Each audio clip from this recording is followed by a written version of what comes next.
Ya. Bien, buenas noches. Entonces vamos a comenzar con la segunda parte del curso de capacitación de análisis e interpretación de los mensajes SWIFT. ¿De acuerdo?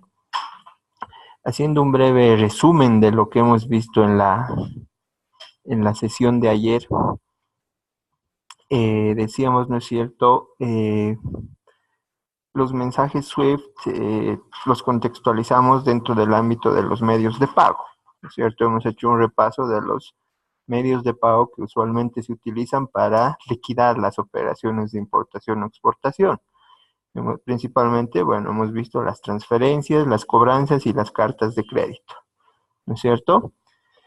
Luego hemos hablado de el SWIFT, ¿no es cierto? Hemos dicho que el SWIFT es un sistema de comunicación interbancaria en donde todos los bancos tienen posibilidad de intercambiar comunicación entre sí a partir del hecho de que cada banco esté identificado con un código SWIFT, un código único que identifica a cada banco en el mundo, ¿no? Y para comunicarse, para plasmar esa comunicación, lo que hacen los bancos es enviarse entre sí mensajes SWIFT, ¿no es cierto? Decíamos, hay mensajes SWIFT para hacer transferencias, hay mensajes SWIFT para hacer cobranzas y para hacer cartas de crédito también, ¿no es cierto? Ayer decíamos que este es el formato más amigable cuando se nos presenta un mensaje SWIFT, ¿no es cierto? Sin embargo, no siempre se nos va a presentar un formato en ese sentido. En muchos casos se nos va a presentar un formato de este tipo en donde a nosotros, a los que ya nos toque revisar los mensajes SWIFT, pues vamos a estar en posibilidad de identificar la información que está contenida dentro del mensaje SWIFT a partir de la identificación de los campos numéricos que contienen la información. ¿De acuerdo? Decíamos, dentro de cada mensaje SWIFT, la información está contenida en campos específicos que tienen el propósito de contener información también específica. Y es a partir de esta numeración de campos es que vamos a saber qué información es esa. Lo que vamos a hacer en la sesión de hoy entonces es examinar los tipos de mensajes SWIFT que corresponden a los medios de pago que hemos visto ayer, para saber los campos que contienen estos mensajes. ¿De acuerdo? Entonces vamos a comenzar por el mensaje SWIFT de transferencias. Cuando hablamos de transferencias de fondos, no flujos de fondos, estamos hablando que pueden haber dos tipos de mensaje. Un MT-103, que son transferencias entre cuentas de clientes, la típica operación de pago de un comprador al vendedor, del importador al exportador, y un MT-202 que es un mensaje de transferencia de fondos, pero únicamente entre bancos. ¿De acuerdo? Es decir, si un banco pretende hacer una inversión por propia cuenta en otra entidad bancaria, lo que va a hacer es enviarle un 202. Pero si esta transferencia lo está haciendo por cuenta de uno de sus clientes para ser pagados a otra empresa, se va a hacer a través de un MT-103. ¿De acuerdo? Este es el esquema que veíamos ayer, que corresponde al flujo y a las entidades que participan en una transferencia de fondos, ¿no es cierto? Nos decíamos, el comprador solicita a su banco hacer la transferencia a través de un banco corresponsal.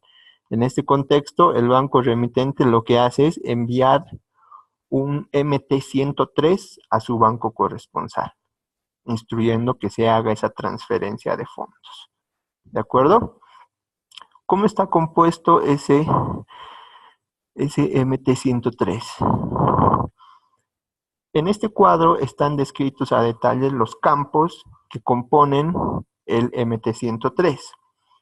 Aquí, como verán, hay tres columnas. La primera columna dice M/O, significa, eso nos ayuda a detectar, a identificar, a saber, mejor dicho, de que si este campo es mandatorio o es opcional.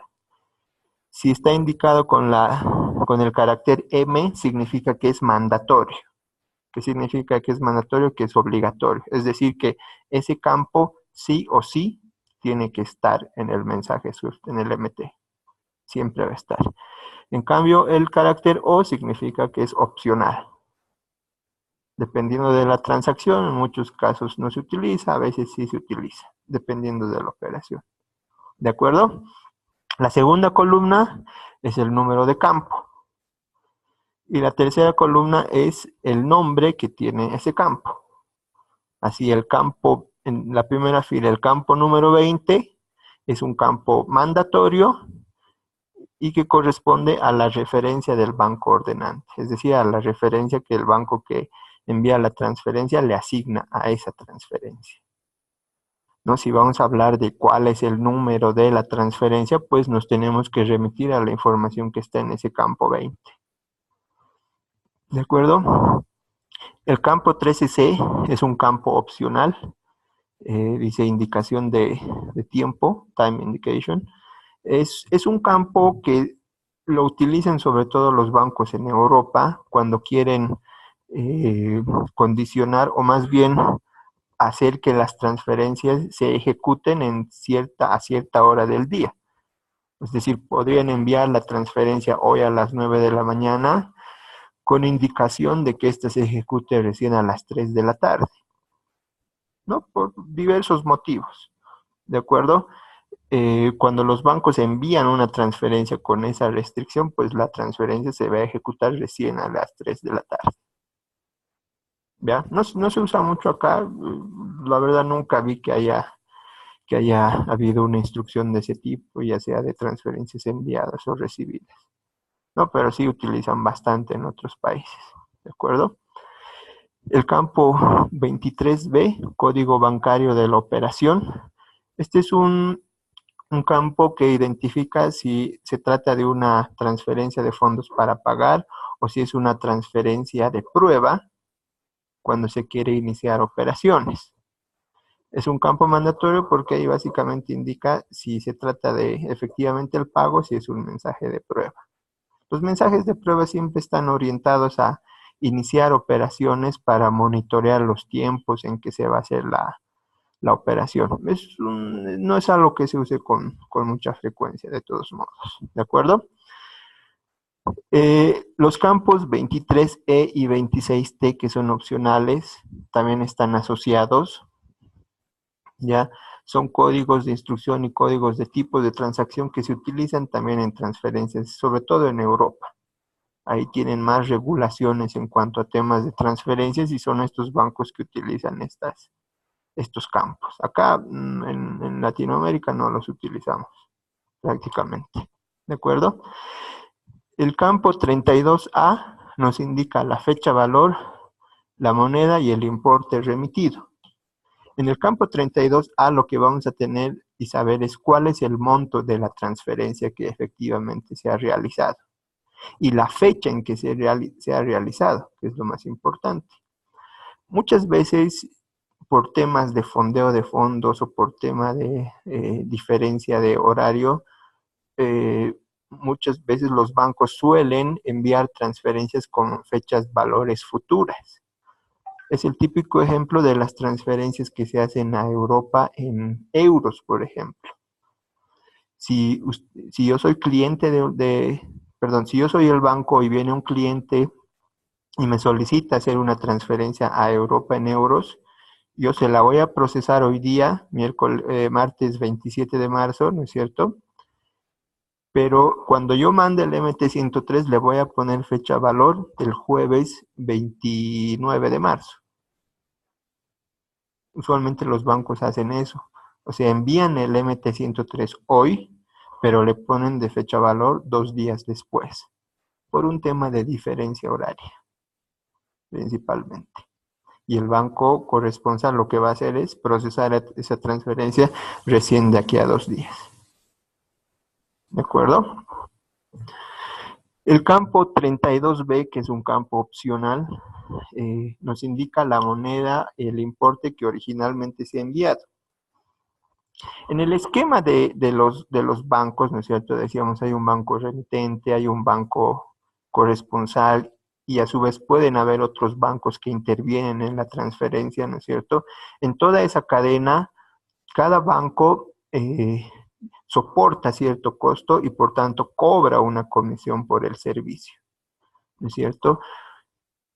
Ya va a depender de las partes de comprador y vendedor quién va a pagar esas comisiones, porque podría ser que el ordenante, el remitente, pague todas las comisiones, podría ser que el beneficiario de la transferencia pague todas esas comisiones, o también podría darse un esquema en el que ambos compartan los gastos, ¿no? Uno paga de su país de origen, el otro del resto de bancos que participan en la transacción.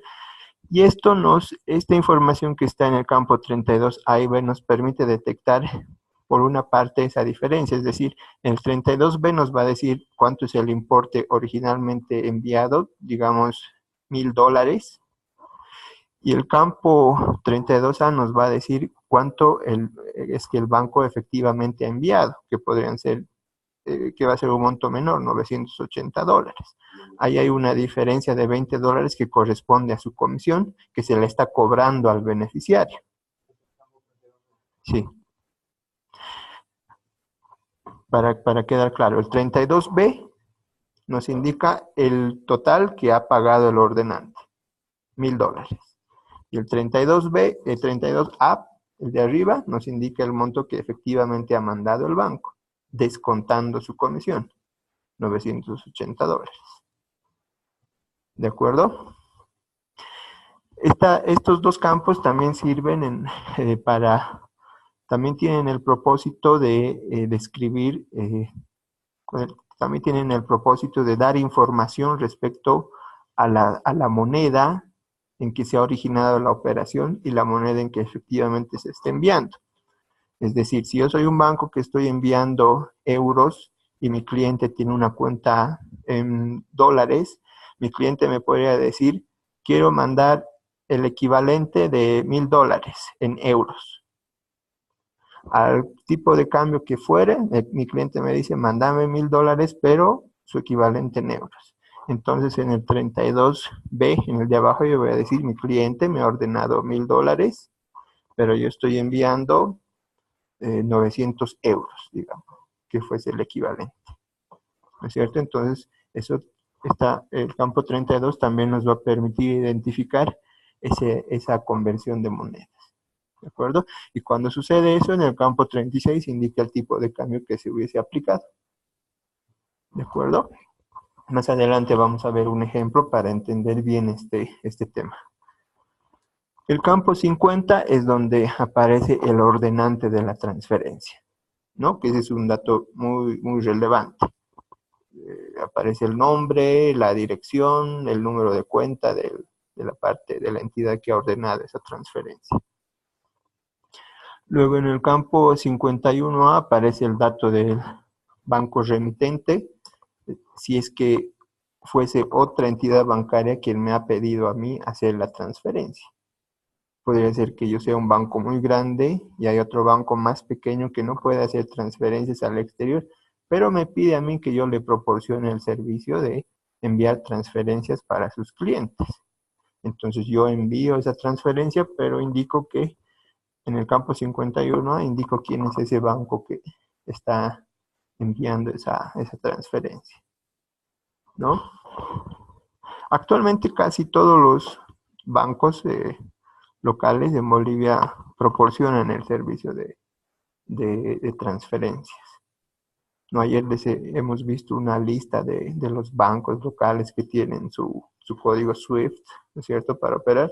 Ahí, por ejemplo, no habían las mutuales, ¿no es cierto? Si un cliente de una mutual quisiera acceder al servicio y la mutual está en posibilidad de hacerlo, pues lo que va a hacer es recurrir a otro banco local para pedir que hagan esa transferencia por cuenta de su cliente,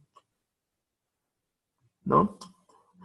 No se me ocurre un ejemplo en el cual la mutual tendría necesidad de hacerlo, porque al final lo único que va a hacer es incrementar los costos para su cliente, ¿no es cierto? Le va a cobrar la mutual, le va a cobrar el banco que está haciendo la transferencia, cuando el cliente bien podría irse directamente al banco y pedir que se haga la transferencia, ¿no es cierto? ¿no? Salvo que tenga su cuenta en la Mutual y sea muy complicado abrir su cuenta en el banco y necesita hacer la transferencia de inmediato, ¿no? Podría ser un caso, ¿no es cierto? Con respecto a este tipo de cambio, Sí. en el ámbito nacional, utiliza lo publicado por el Banco Central, la tabla de cotizaciones de monedas extranjeras. ¿Esa es la tabla o No. funciona a las leyes de la oferta y la demanda? Exactamente, es oferta y demanda. Solamente el tipo de cambio de los dólares está regulado, ¿no es cierto? El tipo de cambio oficial está dentro de una banda, ¿no es cierto? De tipo de cambio de venta 6.96, de compra 6.86, ¿no es cierto? Los bancos están autorizados a pasarse un punto por arriba o un punto por abajo de esa cotización. Por eso es que los bancos venden dólares a 6.97. Es lo máximo que se les permite. O si es para comprar dólares, hasta 6.85. Menos no podré. Para las otras monedas hay libertad. No es estrictamente necesario que se cumpla sobre la tabla de cotizaciones, ¿no? No, es simplemente una referencia. Pero la tabla de cotizaciones a los bancos les permite tener un referente para en base a eso moverse y ofrecerle una tasa a su cliente. Los bancos también obtienen una ganancia por venderle la moneda a su cliente. ¿De acuerdo? ¿Cómo hacen los bancos para conseguir otras monedas que no sean conocidas ya, aparte del dólar y el euro, yuanes, yenes, ya? Entonces, ¿por qué los bancos, qué procesos siguen? Porque he visto que los bancos se les hace dificultoso conseguir ciertas monedas para hacer las transferencias a un proveedor, ¿no? Sí, el 90% de las transferencias deben ser en dólares. Debe haber un 8% en euros y el restante 2% en otras monedas. Libras esterlinas, yenes japoneses, coronas suecas, ese tipo de divisas. ¿Qué hacen los bancos? Pues los bancos corresponsales en el exterior les otorgan a los bancos locales el servicio de compra y venta de otras divisas. Es decir, si yo soy el banco y hay un cliente mío que quiere hacer una transferencia en yenes japoneses, pues yo voy a recurrir a mi banco corresponsal para que me venda esos yenes japoneses. Y eso yo se lo voy a vender a mi cliente. Sí, exacto. Exactamente, Forex.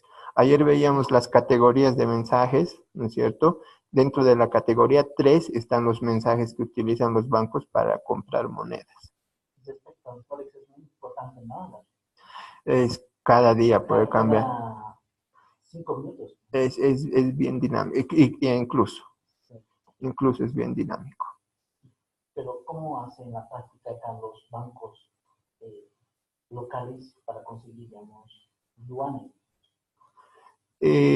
Lo que hace la moneda, es decir, a ver, todos los bancos locales lo que tienen son cuentas con bancos corresponsales en el exterior, cuentas en dólares, ¿de acuerdo? Y utilizan esos dólares para transferir a los países donde donde los clientes se lo piden.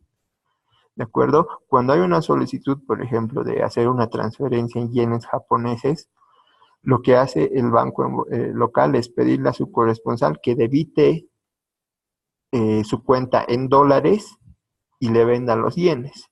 Esos yenes que compra el banco en Bolivia no entran a ninguna cuenta, no llegan a Bolivia, se quedan ahí, nada más que el banco en Bolivia instruye que esos yenes se manden a una cuenta o a un banco específico en un banco en Japón.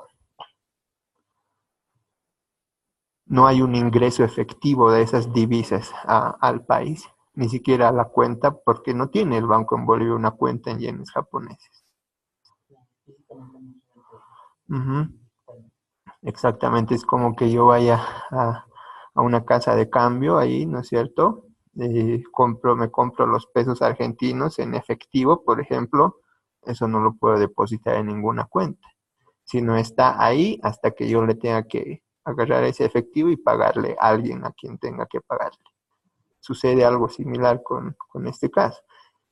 El banco corresponsal le vende al banco en Bolivia los yenes, lo tiene ahí.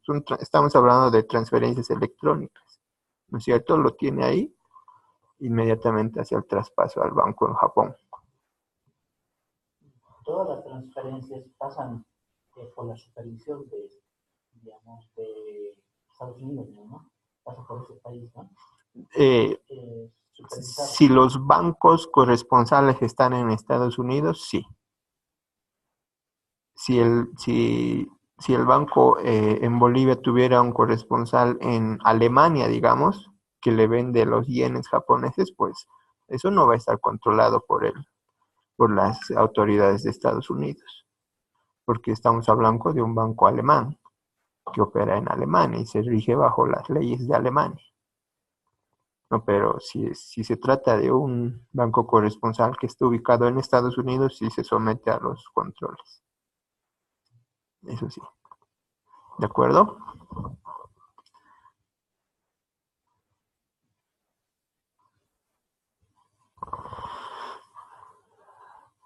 Luego tenemos, cuando hay más intermediarios que intervienen en la transferencia, hay bancos, aquí se describen los bancos que van a intervenir. He marcado en negrilla los campos que se utilizan con mayor frecuencia al hacer las transferencias. Los que no están marcados en negrilla son los campos que se utilizan con muy poca frecuencia. ¿De acuerdo? Por ejemplo, el campo 56 y el campo 57 nos describen los bancos a través de los cuales se va a enviar la transferencia. Por eso es que se llama banco intermediario y banco del beneficiario. Por ejemplo, si yo tuviese un cliente que quiere pagar a su proveedor en la China, que tiene una cuenta en el Banco de la China en Beijing, yo como banco en Bolivia puede ser que tenga mi corresponsal en Nueva York, me invento el Citibank de Nueva York, ¿no es cierto? Entonces yo le voy a pedir al Citibank de Nueva York que envíe esos fondos al Banco de China que está en Beijing, ¿no es cierto? Lo que va a hacer el Citibank de Nueva York va a transferir los fondos al Banco de China, a la oficina del Banco de China en Nueva York, para que luego este banco haga el traspaso de los fondos al Banco de China que está en China. ¿De acuerdo? Entonces, es en estos campos en donde se describen esa información. A través de qué bancos va a fluir la transferencia de los fondos. ¿De acuerdo? Buena pregunta. Los bancos, cuando tienen que operar, tienen opciones para indicar los bancos. La opción A le permite al banco que me envía la transferencia introducir en el mensaje SWIFT el código SWIFT de este banco, por ejemplo, intermediario.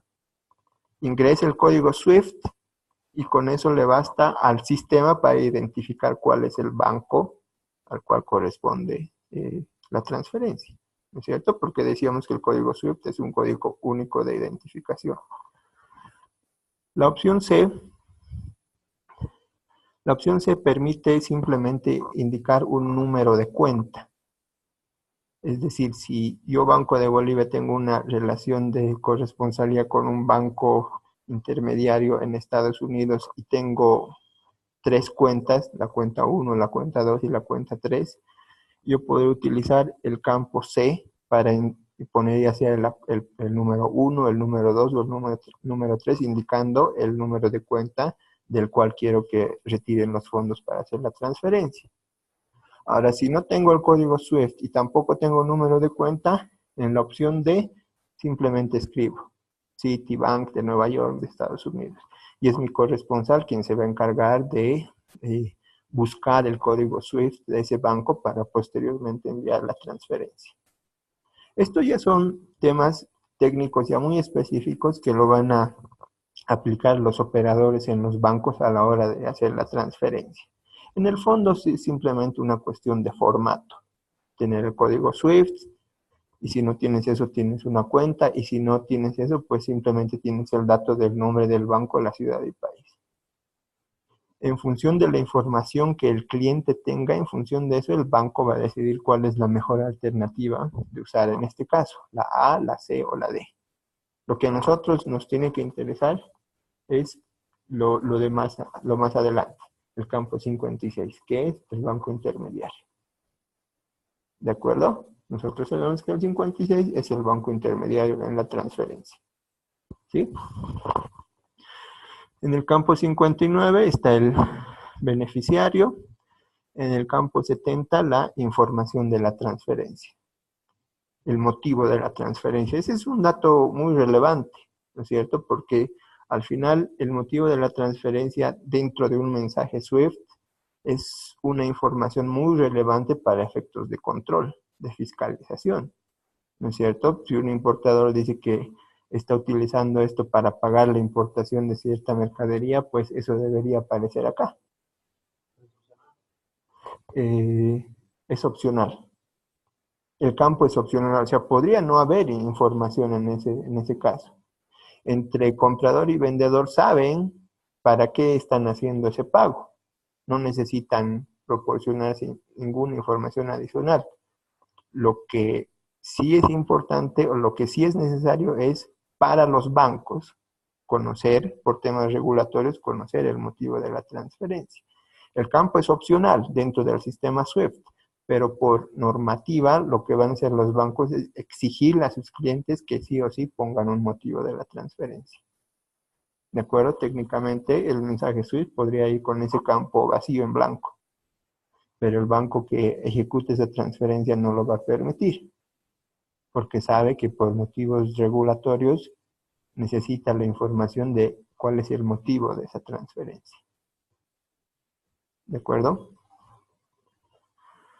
En el campo 71A está en el tema de los gastos. Ahí se indica quién paga las comisiones, si es el remitente, si es el beneficiario, si comparten entre ambos los gastos. Y en el campo 71F se indican cuáles son los gastos que se han descontado. En la anterior pantalla les decía, ¿no es cierto? ¿Qué tal si el cliente me pide transferir 1000? Yo de ahí descuento mis comisiones $20 y remito el saldo 980, ¿no es cierto? En ese caso, en este campo, yo voy a indicar que mis gastos, es decir, mis comisiones son $20. ¿De acuerdo? El resto son datos adicionales que, sobre todo el 72, información del emisor al receptor, es un campo que utilizan entre bancos para proporcionarse comunicación entre ambos. ¿De acuerdo? El otro, reportes regulatorios, lo utilizan en algunos bancos, igual cuando quieren estandarizar cierto tipo de información. ¿De acuerdo? Aquí, sí. Una consulta, la comisión que cobra el banco ingresaría en gastos. No, en gastos se indica quién va a pagar. En la parte que ordena, la parte, el beneficiario o si se comparte.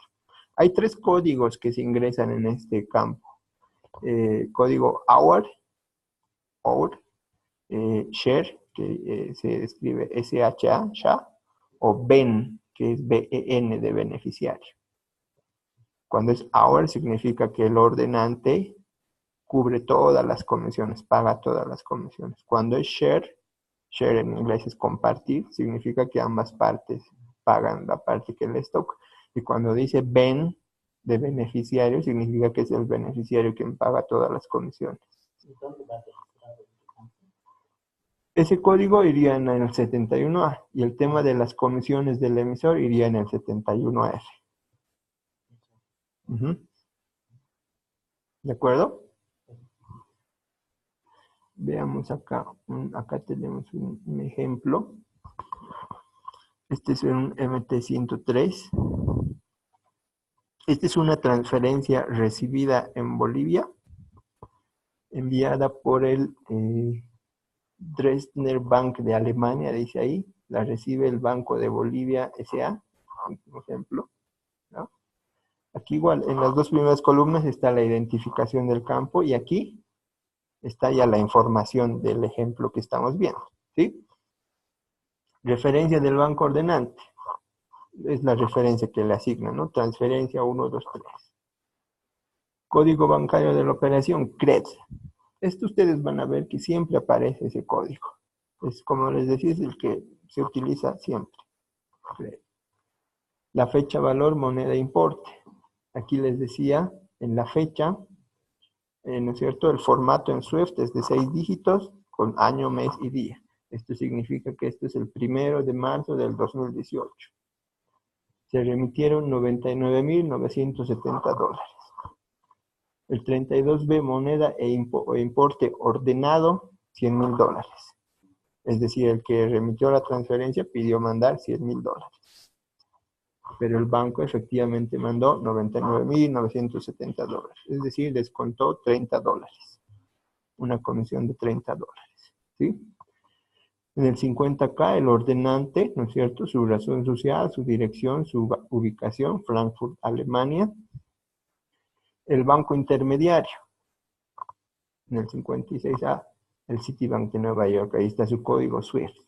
CityUS33. Es el código SWIFT de este banco, Citibank de Nueva York. ¿Sí?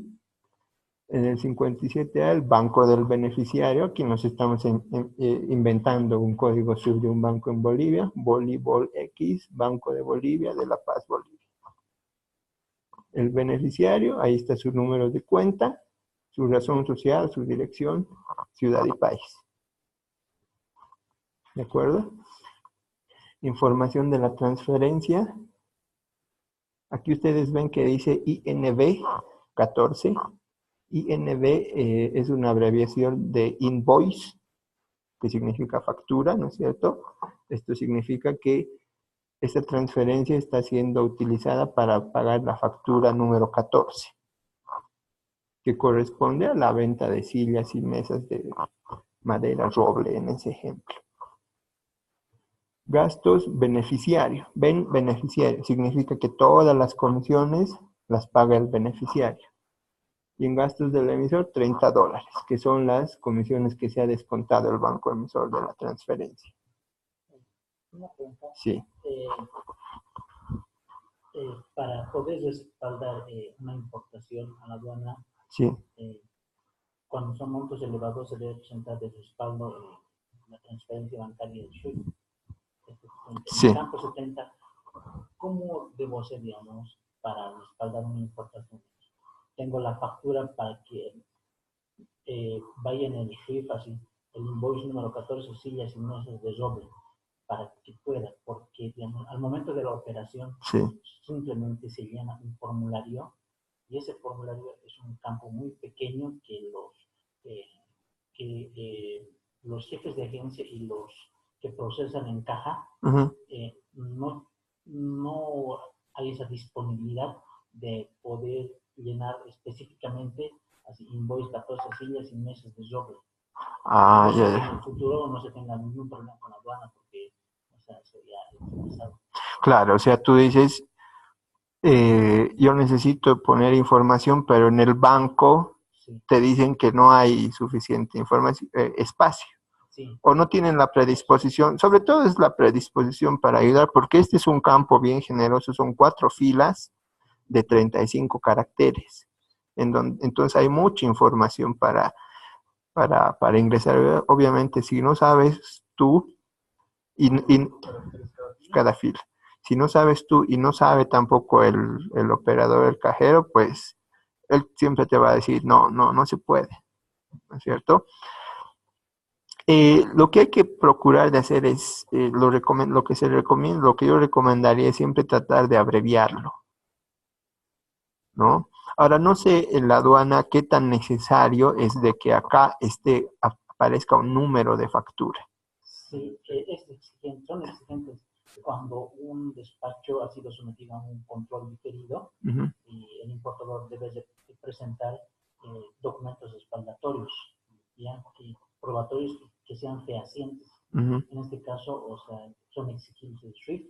Entonces, el fiscalizador verifica que esté específicamente, digamos, invoice 14. ¿Por qué está abreviado? y ello no está, está abreviado, no debería estar abreviado, contravención, y ya lo desvirtúan, o sea, Ah, no ya, toman en ya. cuenta el script. Si tienen la duda de que no corresponde a esa importación, puede ser otra. Sí, Ah, claro, Por esa duda que tienen. Claro, ese documento tendría que respaldar la compra, ¿no? Claro. Para que exime el valor de transacción. Que se case. claro. O sea, Si no prima el valor de transacción, van a aplicar otros métodos de reconstrucción de las mercancías, de necesidades, claro, y posiblemente se le va a inflar el valor en el fondo de estamos las diciendo operaciones. estaríamos diciendo que el monto de la transferencia no guarda coherencia con el valor de la factura que se presenta.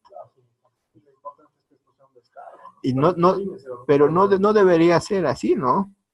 O sea, Sí, es que puede que case el monto con la factura, ya, pero la aduana siempre tiene duda de que corresponda a otra importación. sí. Porque los importadores importan usualmente lo mismo, ¿no? Ujú. A veces por el mismo monto. Pero hay la duda, la susceptibilidad de que están presentando el mismo SWIFT Ahí, para cada importación. sí, porque esto es dado con los parciales más que todo, ya. que en las importaciones se repiten los invoices. Ah, El número de factura es Pero el los mismo. parciales, por si Ah, claro, ya. $20,000, el de costar primero 10,000, luego 10,000 también. La factura es por 10,000, Por el 20,000. pero primero se hace un pago de 10,000 y después de un tiempo un segundo pago de 10,000. En esos casos lo recomendable me parece a mí es de que indiquemos siempre factura número tal, primer pago parcial. lo más específico. Sí. ¿Cómo sería? Porque digamos, los que procesan los mensajes Sí. son otros funcionarios del banco, ¿no? Uno es el jefe de agencia que lo procesa, da el visto bueno. Ujú. El segundo es el cajero que recibe el dinero en efectivo y otro tercero que procesa los mensajes. Claro, pero seguramente hay una etapa en donde tú como cliente del banco llenas una solicitud, Sí. ¿no es cierto? Donde pones, este es el ordenante, este es el beneficiario, este es el banco beneficiario, este es su SWIFT y este es el motivo de la transferencia, ¿no es cierto? Si tú le pones factura número 14, primer pago parcial, hasta ahí nada más, supongamos, ni siquiera le pones sillas y meses. Eso el banco te lo debería transcribir tal como está en el mensaje SWIFT. Si eso no está sucediendo, ahí hay una falla en el banco. ¿Qué Podría ser. Bueno, la gran ventaja es que hoy en día la regulación en temas de protección al cliente de la entidad bancaria sí le permite la opción de pues, presentar un reclamo, ¿no es cierto?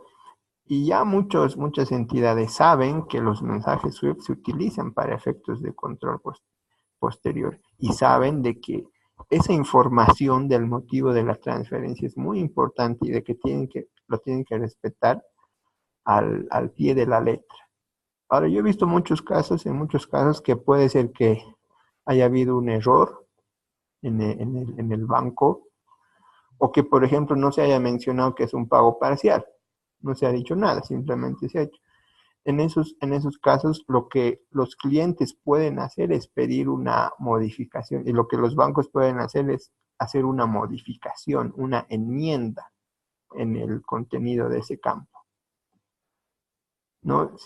Supongamos que inicialmente se hubieran mandado así nada más sillas y mesas de roble, a través de una modificación el banco puede hacer que se añada el número de la factura.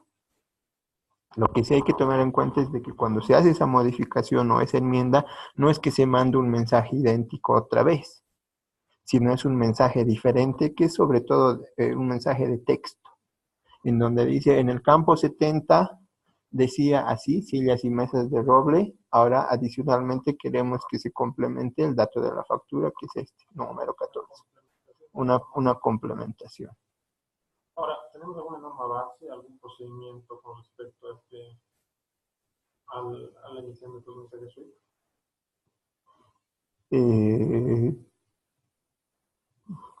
Aquí no te entendí la pregunta. procedimiento instructivo de llenado, alguna norma que regule cómo se debe emitir estos mensajes?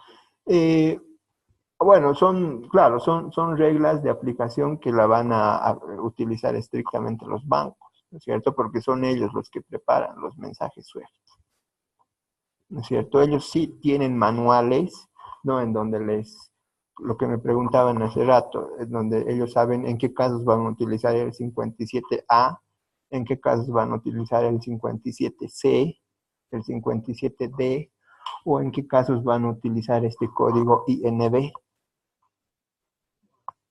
¿no? En eso mucho no lo van a involucrar al cliente, porque al cliente lo que le van a pedir es llenar una solicitud, ¿no es cierto? Y si un banco procede adecuadamente, lo que debe hacer es respetar al pie de la letra la información que se le proporciona con respecto al motivo de la transferencia. No debería haber posibilidad de que un banco modifique esa información. ¿Por qué? Porque es su cliente quien se lo está pidiendo, ¿no es cierto? Y si ha habido un error y posteriormente se hace una enmienda, pues esa enmienda también debería servir como documento respaldatorio para los controles posteriores. Y también la aduana tendría que saber de que existe la posibilidad de error, pero que en su momento se haya corregido a través de esas enmiendas. Si vemos que hay un error, ¿qué plazo tenemos, digamos, el cliente del banco para poder presentar aquí se haga la modificación? No existe un plazo. No existe un plazo para hacer, pero desde luego siempre lo más factible, lo más práctico es hacerlo inmediatamente a los pocos días de haberse ejecutado la transferencia, ¿no? Porque si dejas pasar mucho tiempo, meses, o incluso hay alguna vez he visto un cliente que quería corregir un dato de una transferencia que se hizo hace un año.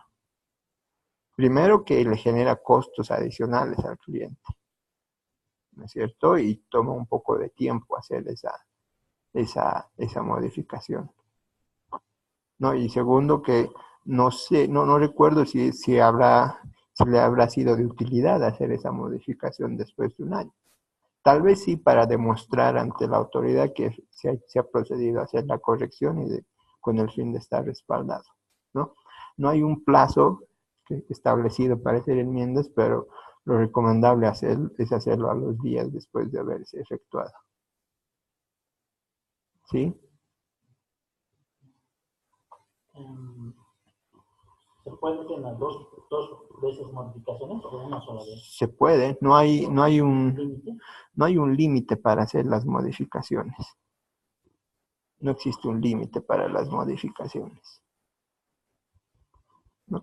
Aunque claro, la verdad no sé cuál es el criterio o el razonamiento que va a emplear la autoridad que fiscalice incluso para tomar como válida una enmienda, ¿no?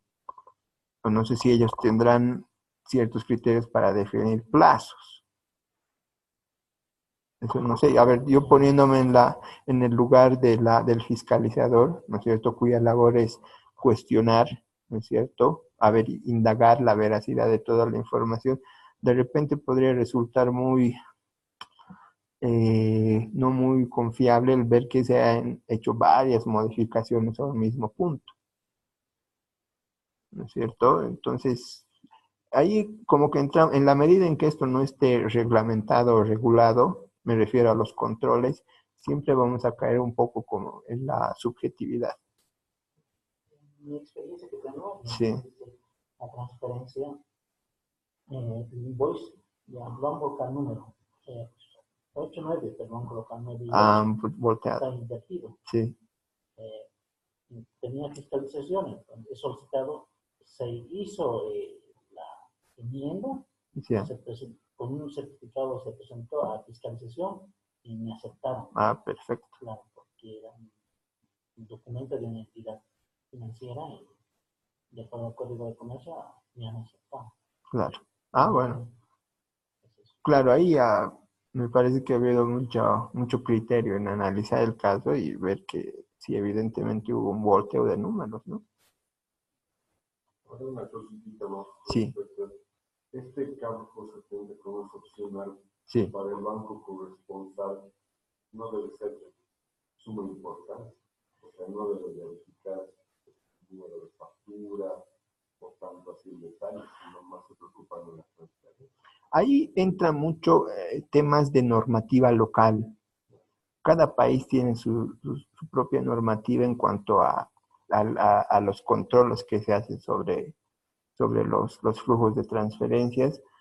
Habrán países en donde su normativa les exige que a partir, por ejemplo, que a partir de $1,000 para arriba es obligatorio que haya una descripción de cuál es el motivo de la transferencia.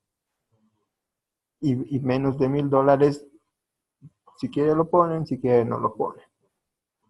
¿No? Pero los bancos en Bolivia, por ejemplo, sí tienen la política de pedir en todos los casos una descripción. Siempre te van a preguntar para qué estás haciendo esta transferencia. Por temas de fiscalización, y también se constituye como en una declaración jurada.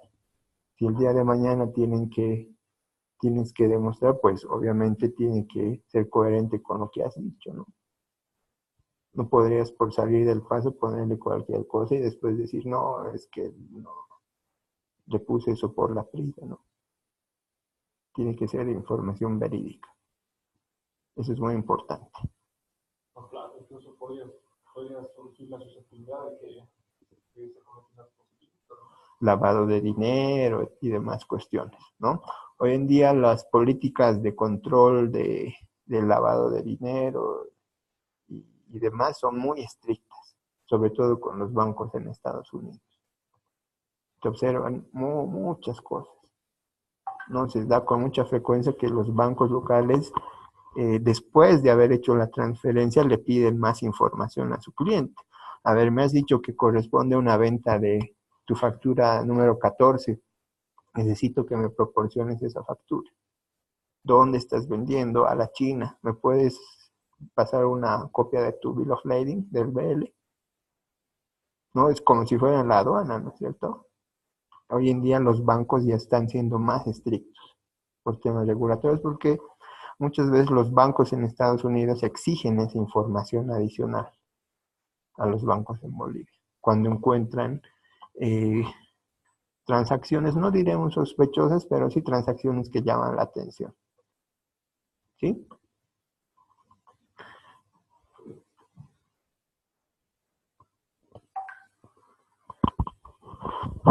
Ahora veamos los mensajes SWIFT de cobranzas. No es muy frecuente que se exijan o que se examinen mensajes de cobranza porque no tienen tanta información como una MT-103 con temas de ordenante, beneficiario o motivo de la transferencia. ¿Ya? Son básicamente 3 mensajes en la categoría 4 de cobranzas que se utilizan con mayor frecuencia. El MT-410, que es la confirmación de recepción de una cobranza, ¿no? Es decir, yo soy el banco que envía la cobranza y mi cliente es un exportador que me entrega sus documentos para yo enviarlos al exterior y cobrarlos, pues una vez que el banco del exterior recibe esos documentos, me va a enviar a mí un MT-410 para hacerme saber que ellos han recibido los documentos. ¿Ya? Un 412 le va a servir para que ese banco me avise que su cliente ha aceptado la letra de cambio y por lo tanto ya ha recogido los documentos y por lo tanto ya se ha comprometido a pagar en la fecha de vencimiento de la letra de cambio. Y un MT-400, cuando se realice el pago, me va a enviar ese MT-400 para avisarme que me está pagando, ¿no? Ahí me va a decir el monto y la fecha en que me está pagando. ¿Ya? Estos mensajes ya son bien cortitos, ¿no? Entonces decíamos, el 410 es un aviso de recepción, ¿no? Que lo envía el banco cobrador al banco remitente avisándole que ha recibido los documentos. ¿Sí?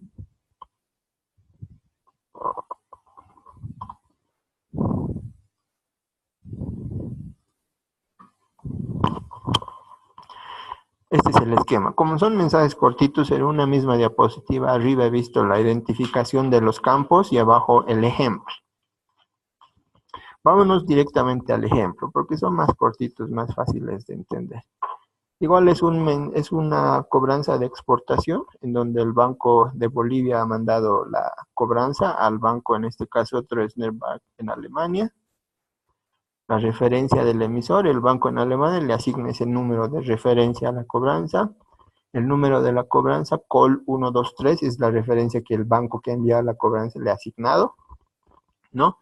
Ese dato es muy importante porque en todo momento nos vamos a referir a ese número como el número de la cobranza, como si fuera el número de la transferencia. El monto de la cobranza, $100,000. Información del emisor, dice, informamos que el girado ha sido notificado en fecha 19 de marzo del 2018.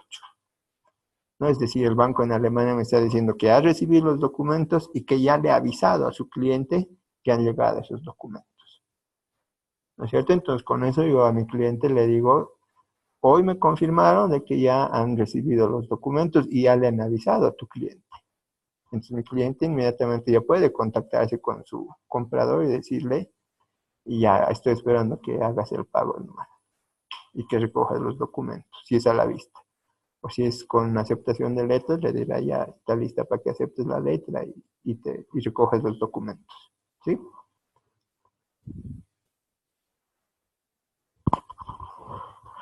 Luego tenemos el MT412, aviso de aceptación.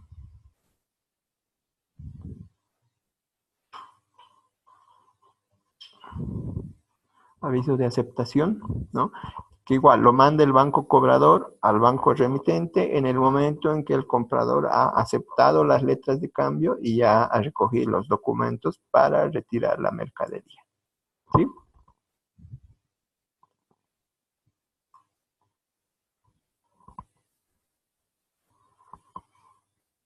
Volvamos al mismo ejemplo. El Banco de Alemania me pone en el MT412 su referencia en el campo 20. En el campo 21 me pone el número de la cobranza que yo le he asignado. En el 32A la fecha de vencimiento, la moneda y el importe. Ahí me dicen, me ratifican la cobranza es por 100,000 y el vencimiento es el 30 de junio del 2018. Las letras de cambio vencen en esa fecha.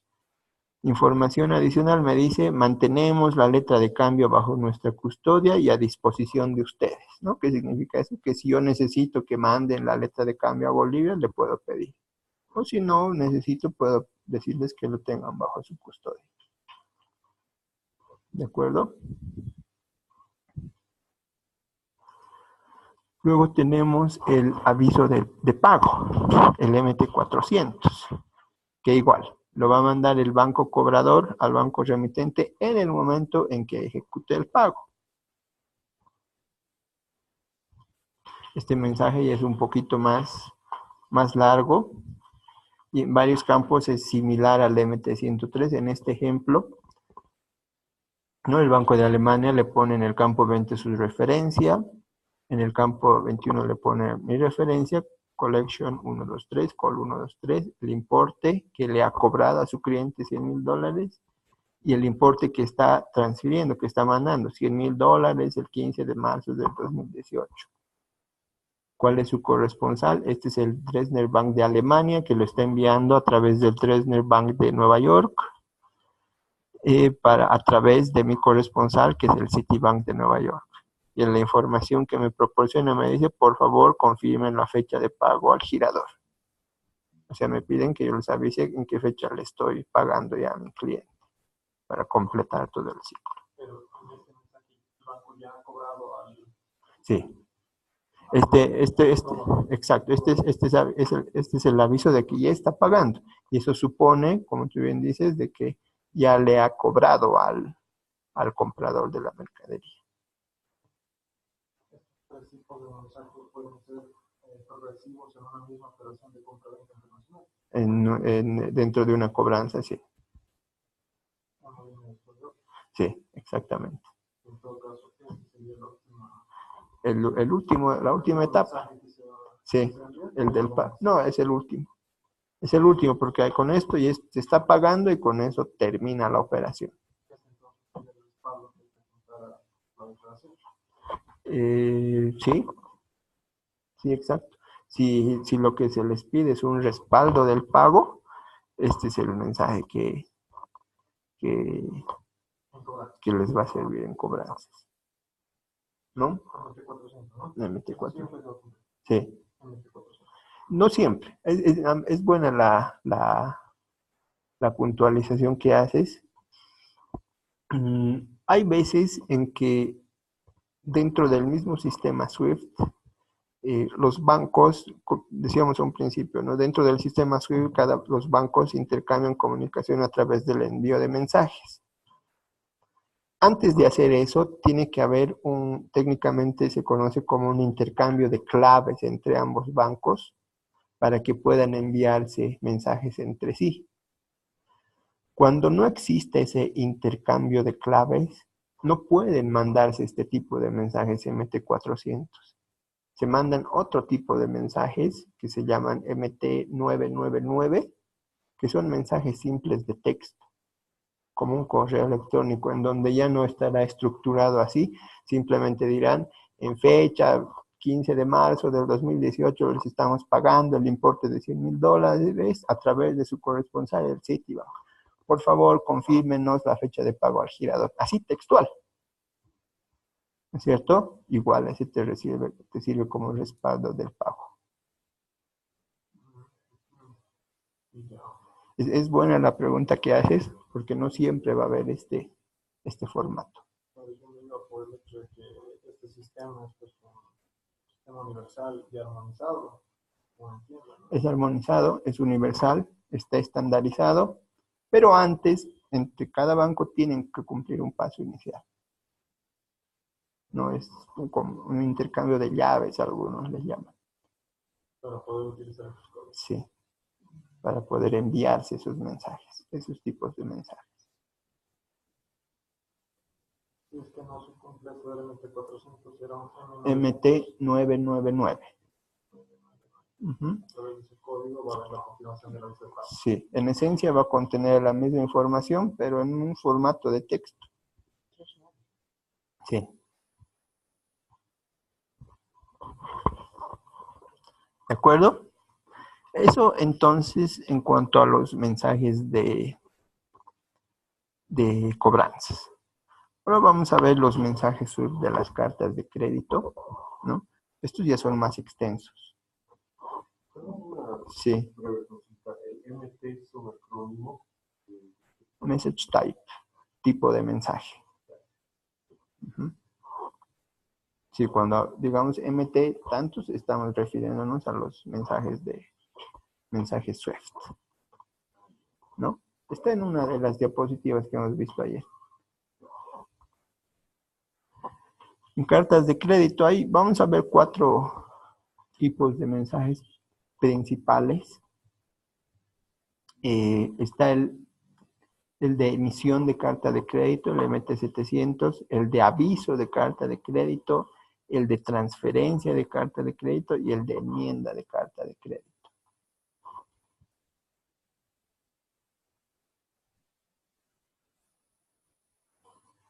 Primero el de emisión de carta de crédito, el MT700, ¿no es cierto? Lo manda el banco que emite la carta de crédito a el banco avisador o confirmador. ¿No es cierto?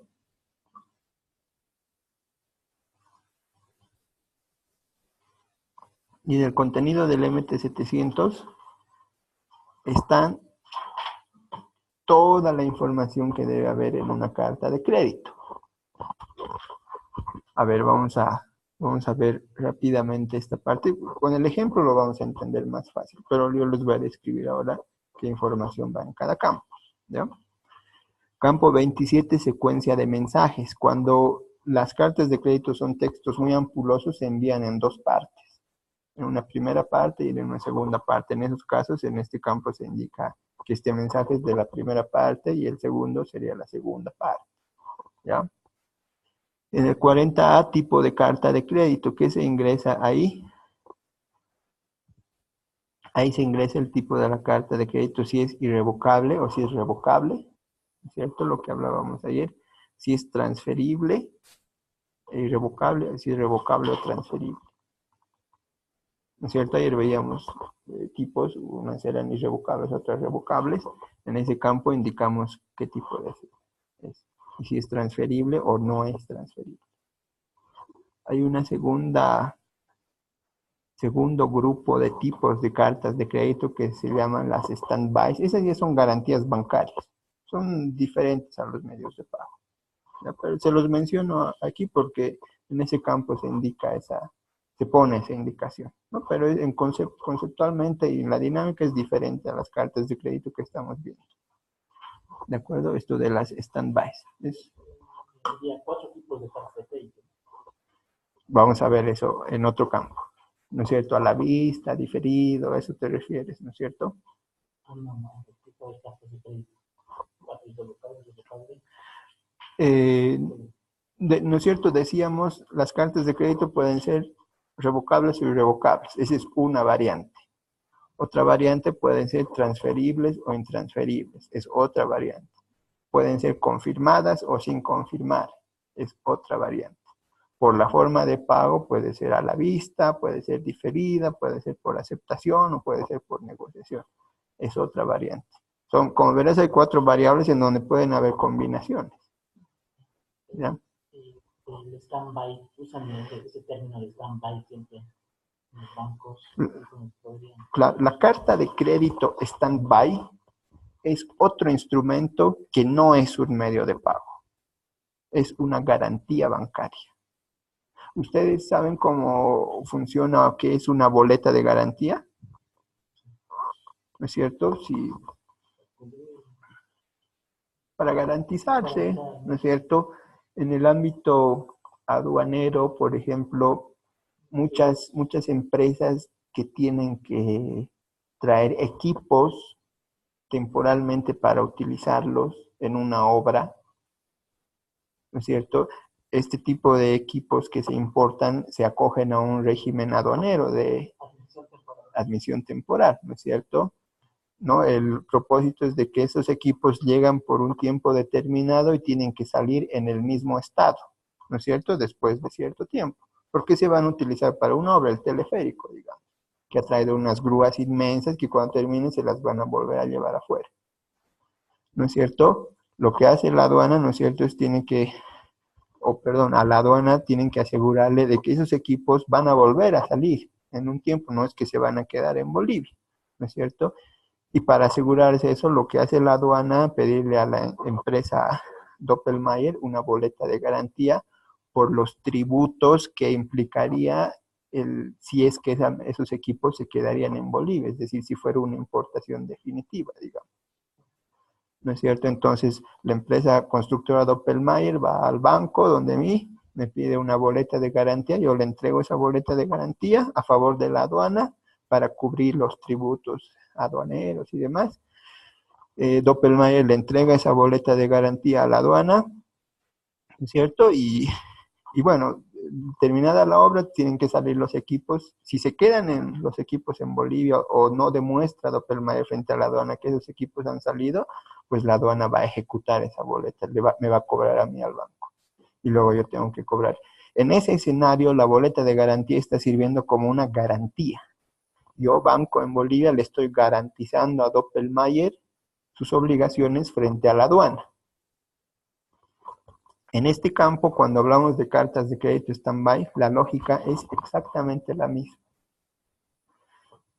Por normativa, la aduana solamente acepta boletas de garantía, pero si en la norma también aceptaran cartas de crédito stand-by, la dinámica y la lógica sería exactamente la misma. Es decir, Doppelmayr vendría donde mi banco local y me diría, emítame una carta de crédito stand-by a favor de la aduana. Entonces yo emito el stand-by a favor de la aduana, y si lo ve por conveniente, la aduana en su momento vendrá donde mí y solicitará la ejecución de ese stand-by. Igualito que una boleta de garantía. Eso es una carta de crédito stand-by. Es una garantía bancaria. Que también está asociada a operaciones de comercio exterior. Si, por ejemplo, yo soy un importador de mercadería, que todas las semanas estoy importando, ¿de acuerdo? Pero que mi proveedor me da un crédito, me permite pagarle en un plazo de 60 días por cada pedido que yo hago. Supongamos que cada semana hago un pedido de $100,000, pero se lo pago después de 60 días, cada uno de los pedidos, ¿no es cierto? Hacer una carta de crédito para eso no resulta muy conveniente, porque cada semana tendría que hacer una carta de crédito de importación por $100,000. Es muy moroso. Hacer transferencias de aquí a...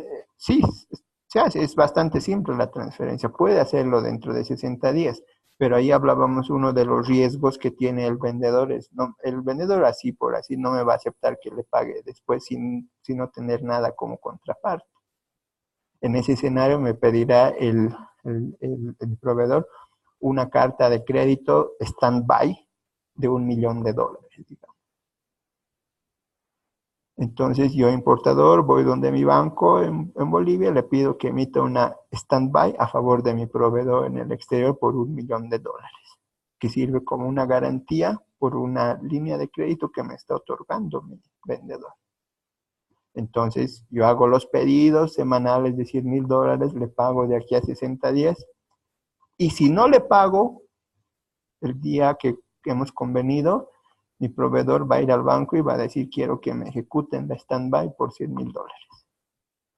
Entonces va a cobrarle al banco en Bolivia, y el banco en Bolivia a mi importador me va a cobrar esos $100,000.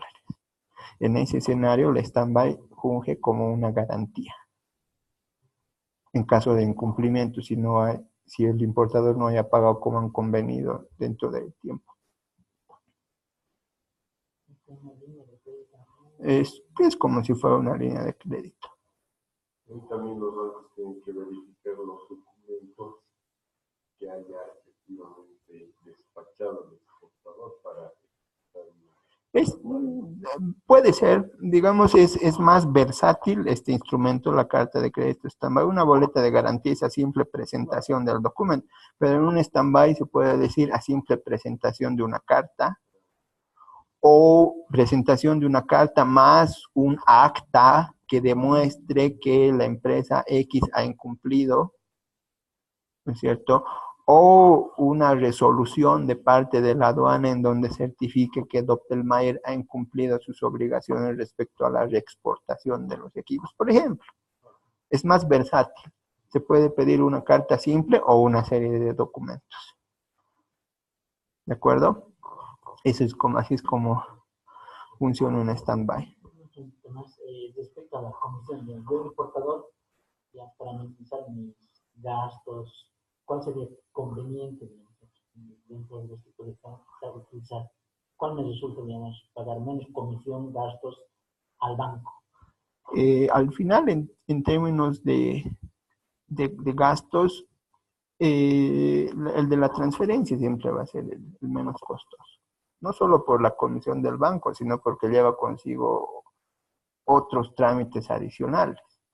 Es decir, la carta de crédito implica también para mi importador incurrir en otros costos, medidos en términos de tiempo, medidos en términos de recursos, como te digo, de solvencia. No olvides que si yo soy importador y pido una carta de crédito, mi banco me va a pedir garantías. En una transferencia eso no hay. ¿No es cierto? Una transferencia es más simple, menos costosa en términos de comisiones, de recursos o de tiempo que tienes que invertir para hacerlo. Sí. Es más riesgosa. Ayer veíamos, ¿no es cierto? Los riesgos, es más riesgosa también. Trabajara con cartas de crédito. Pero está seguro de que me va a enviar el exportador. Sí. Dentro de los tipos de cartas, stand-by y el resto, ¿cuál sería la aconsejable? Que el banco cobra menos comisión, digamos. Pasa que si te vas a regir solamente a la comisión que te va a cobrar el banquero, podrías tomar una mala decisión. porque mucho va a depender de cómo son las características del negocio que tú manejas. Como aquí te decía, si eres un importador regular y constante, cada semana hace pedidos, te va a convenir la carta de crédito stand-by. Y te lo digo así, sin siquiera entrarme a calcular las comisiones del banco. Pero si tú haces un pedido cada 3 meses de importes que varían, que no son similares, entonces te conviene hacer la carta de crédito de importación común y corriente, ¿no? Entonces, no te puedo dar una respuesta de decir esto.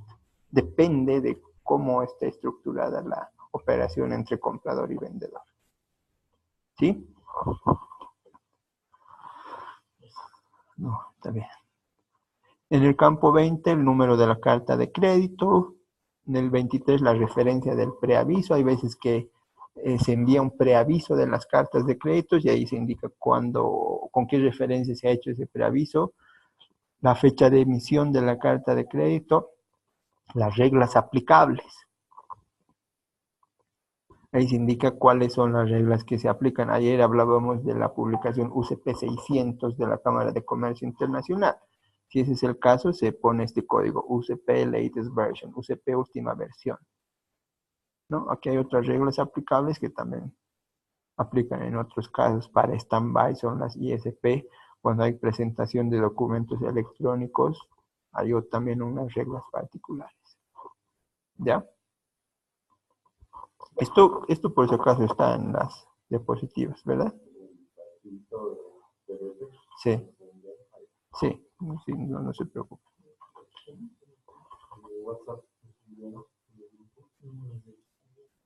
Sí, no, ahí lo descargan y está. Sí. Ya, bueno, continuamos. Está en el 31, la fecha y lugar de expiración de la carta de crédito, el banco que ordena la carta de crédito, el ordenante, el beneficiario, es decir, el comprador y el vendedor, la moneda y monto, el margen de tolerancia. Este margen de tolerancia se utiliza cuando hay cierto tipo de mercadería, trigo, digamos, ¿no? Que se quiere importar 100 toneladas de trigo y se admite un margen de tolerancia de más o menos 3%. ¿Eso qué significa? Que pueden ser 103 toneladas o 97 toneladas, ¿no? Para darle esa flexibilidad al vendedor. Si estamos a la cantidad y al tipo de mercadería, si estamos hablando de vehículos, ahí son 100 vehículos y punto. No puede haber más 3%, menos 3%, no tiene sentido, ¿no es cierto? El importe máximo que cubre la carta de crédito, si hay importes adicionales que se cubren. Es bien largo el MT-700. Disponible con, aquí ponemos el tipo de carta de crédito. By payment si es a la vista, by debt payment si es pago diferido, by mixed payment si es un mixto, una parte a la vista, otra parte diferida, by acceptance si es a plazo con aceptación de letras de cambio, y by negotiation, lo que decíamos ayer, por negociación, ¿no? Cuando los bancos compran los documentos y le otorgan un anticipo al vendedor y después se hacen cargo de cobrar esos documentos. ¿Sí? Me ha pasado muchas veces que los clientes querían una carta de crédito a la vista y querían que en este campo 41 diga a la vista o en inglés at sight.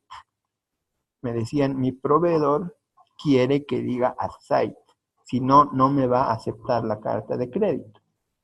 Y la respuesta que yo les decía es que eso es imposible, porque by payment, by debt payment, son valores estandarizados y son los únicos valores que te admite un mensaje SWIFT en ese campo.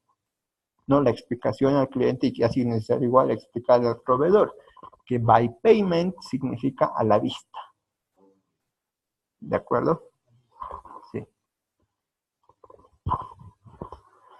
Luego tenemos, si hay letras de cambio, cuál es el vencimiento, a quién deben estar giradas las letras. Si el pago es mixto, indicar en qué porcentaje es a la vista, en qué porcentaje es diferido. Si es diferido, a qué plazo, 90 días de la fecha de embarque, por ejemplo. Si los embarques parciales están permitidos o no. Si el transbordo de la mercadería está permitido o no. El lugar de carga, expedición, el puerto de embarque o aeropuerto de salida de la mercadería, el puerto de desembarque o aeropuerto de destino de la mercadería, y el lugar de descarga o entrega, la última fecha de embarque, el periodo de embarque, la descripción de los bienes y de la mercadería. Luego tenemos los documentos requeridos en la carta de crédito, si hay condiciones adicionales, si hay comisiones, quién paga las comisiones bancarias, igual que en las transferencias, ahí se define si paga todo el ordenante, paga todo el beneficiario o se comparten los gastos. Periodo de presentación de documentos, las instrucciones de confirmación, ahí se indica si la carta de crédito es o no es confirmada, ¿no es cierto? ¿Quién es el banco que va a reembolsar o pagar la carta de crédito? Las instrucciones de banco a banco, el campo 78, el campo 57 si hay un banco avisador, y en el 72 información de banco a banco. Vamos a ver un ejemplo rápidamente para entender bien. Este es el esquema. Inicialmente teníamos del centro a la izquierda, ¿no es cierto? Ordenante, beneficiario, banco emisor y banco avisador. Y ahí había el envío del MT-700. En caso de que este banco avisador no tenga contacto directo con el vendedor, va a recurrir a un segundo banco avisador. Y en ese caso lo que va a hacer este es enviarle un MT-700. ¿De acuerdo? Los campos son bien similares al MT-700. Ahí están, esto lo voy a pasar rápidamente. Son bien similares al MT-700, porque simplemente este banco está retransmitiendo la comunicación que ha recibido de origen.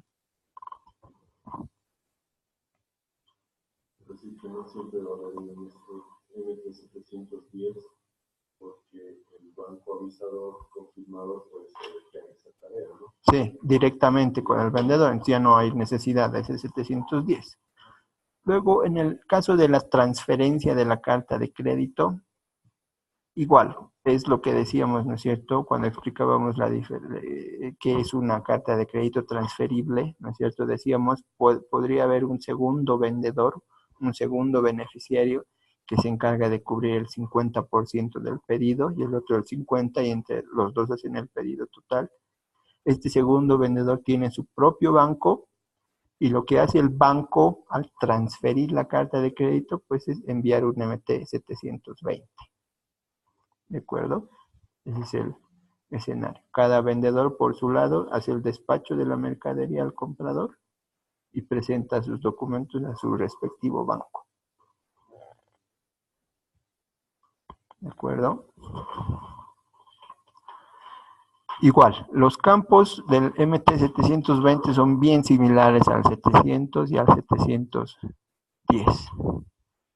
Esto lo vamos a pasar rápidamente. Sí. ¿Quién decide eso? ¿El cliente puede decidir o es entre bancos? Es entre bancos. El M mandatorio, ¿no es cierto? Los bancos saben que sí o sí tienen que utilizar ese banco. No es una decisión que esté sujeta a los clientes, sino es de cumplimiento. Si el cliente dice, en este caso la aduana o una autoridad X me exige que tenga este campo para que yo les muestre, ¿puede solicitar eso al banco? Podría darse el caso. No se me ocurre un ejemplo, pero podría darse el caso. ¿Y el banco tendría que aceptar o Sí. depende de ellos? No, por supuesto que lo va a aceptar en la medida en que no constituye esto un elemento de conflicto, de inconsistencia dentro de la carta de crédito, ¿no? Si genera alguna inconsistencia, obviamente lo va a negar y va a dar las razones por las que no puede hacer eso, ¿no? El MT-707 de enmiendas de cartas de crédito, que se envía igual que el MT-700. Cuando se hace una modificación, pues se manda un MT-707. ¿De acuerdo? Respecto a las enmiendas, Sí. Los costos, eso me parece que son elevados. que tienen los bancos. Generalmente los bancos cobran por la apertura de la carta de crédito una comisión por trimestre, una comisión de apertura por trimestre de validez de la carta de crédito. Cuando con una enmienda se hace una ampliación de la validez que supere ese trimestre, el banco lo que hace es cobrarte una nueva comisión, como si fuera de un trimestre adicional. Por más que se pase 1, 2 o 3 días, el banco te cobra una comisión adicional de emisión. Y eso puede hacer que sea más costoso, elevar los costos. Ahora, si lo que estás cambiando no es las fechas, sino el monto, digamos, el banco te va a cobrar solamente por el valor que estás incrementando en la carta de crédito. ¿Sí? Hay varios iguales. Bueno, en este caso el MT-700 de enmienda es un mensaje más corto que el MT-700. Vamos a ver a continuación unos ejemplos para entenderlo con más facilidad. Lo mismo estamos hablando de la exportación de un cliente que exporta mercadería, ¿de acuerdo? A ver, revisemos campo por campo.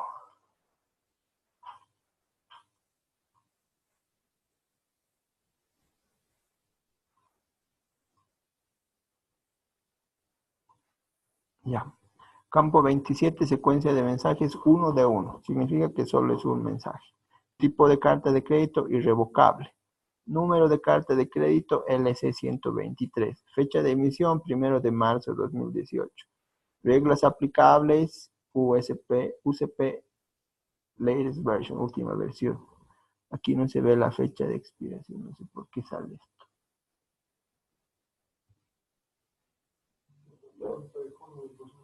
30 de junio, gracias, Bolivia. 600. Ordenante International Company de Alemania, el beneficiario, Compañía Boliviana de La Paz, Bolivia. Aquí en compañía dice compañía. Es porque el SWIFT no admite el carácter ñ, la letra ñ, no existe. ¿No es cierto? Entonces siempre van a haber estos casos, compañía. Moneda y monto $100,000, importe máximo no excede, disponible con el Banco de Bolivia by deferred payment, por pago diferido, significa esto.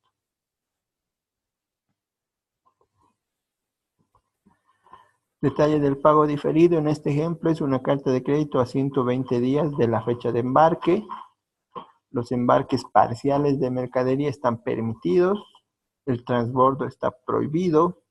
La travesía de la mercadería, ¿cuál va a ser? Se va a despachar en La Paz, Bolivia, se va a embarcar en Iquique, Chile, se va a desembarcar en Hamburgo, Alemania, y el destino final va a ser Frankfurt, Alemania. La última fecha de embarque, 9 de junio del 2018. Descripción de bienes y servicios. Aquí, en la carta de crédito, sí te da la opción de poner mucha más información y más en detalle. Y es lo que se recomienda. Por eso se utiliza una carta de crédito, para detallar lo más posible. 400 sillas de madera de roble, 100 mesas madera de roble. Aquí podría indicar el código del modelo, o si hay alguna otra especificación igual.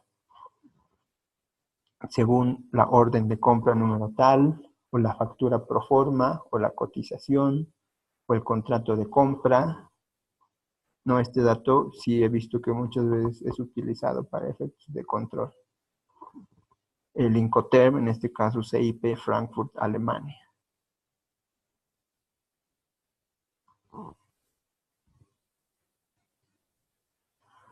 Luego, los documentos requeridos. Estos son los documentos que tiene que presentar el exportador para cobrar la carta de crédito. Dice, factura comercial en original y copia, firmada y sellada por el Ministerio de Economía. En este campo, en este ámbito de los documentos, lo que siempre se recomienda al exportador es revisar bien y evaluar si va a estar en posibilidad de preparar esta documentación y cumplir con lo que se le exige, porque solo eso asegura que vaya a cobrar la carta de crédito. Aquí le piden una factura que sea firmada y sellada por el Ministerio de Economía. No sé si el Ministerio de Economía hace eso. firmar las facturas de exportación. Entonces el exportador dirá, esto yo no lo puedo hacer, no puedo aceptar. Entonces, lo que siempre recomiendo al exportador es revisen bien y asegúrense de que van a poder cumplir con estas condiciones. Allá hay una observación, Ministerio de Economía. En este caso, tendría que haber sido Servicio Nacional de Impuestos. Si es que lo hace, sí. Impuestos, porque la factura, digamos, no se pide, pero sí clasifica, digamos. Podría ser. Eh, O el Cenavex. El Cenavex sí hace eso. También, o sea, claro, impuestos también emite, o sea, dosificar Este, para exportación. Estamos hablando, aquí nos dicen firmado y sellado. Ahora, no sé si el servicio de impuestos te firma y te sella tus facturas, creo que tampoco. Tampoco, pero La dosificación es diferente, ¿no es cierto? Claro, y ya el cliente no va a aceptar la dosificación en compensación a una firma de un sello, ¿no? Exacto. La carta de crédito se debe cumplir al pie de la letra. Te piden firmado por el ministerio y tiene que estar firmado por el ministerio, si no, no sirve. sí. Y si no puedes hacerlo, pues tienes que decir, no puedo cumplir esa condición, tienes que modificarlo. En impuestos, el primer paso dosifica. Segundo, el exportador emite la factura por oficina virtual, sería con el código QR, Claro. que sería, digamos, que se empezaría a la firma, ¿no? Eso tendría que conversar, O podrías pedir aquí. digamos, previamente a la exportación, ¿no? Sí, El exportador con exacto. el que va a comprar. Ahí le has dado en el clavo. Todas estas condiciones tienen que ser acordadas previamente entre comprador y vendedor. Inicialmente el comprador dirá, quiero que me la firme, tenga la firma del Ministerio de Economía. El vendedor dirá, eso es imposible, no se puede. Pero para darte la seguridad, esta sí puede tener el código QR del servicio de impuestos. Entonces ahí podríamos poner factura comercial con código QR para que se cumpla esa condición, por ejemplo. Sí, exactamente. Dice documento de transporte multimodal full set y 3 copias consignado a la orden de Dresdner Bank y con notificación al ordenante. Ahí no hay ninguna complicación. Las compañías navieras otorgan todas las facilidades para preparar la documentación. Dice póliza de seguro subrogada a favor del ordenante por el 110% del valor CIP de la factura, cubriendo todo riesgo. Ahí está, ahí no hay nada del otro mundo, es lo que usualmente se hace. 4. Certificado de inspección emitido por la empresa Inspectorate International S.A., indicando la cantidad de ítems de la mercadería. Ahí tenemos que ver si en nuestro país existe esta empresa, Inspectorate International S.A.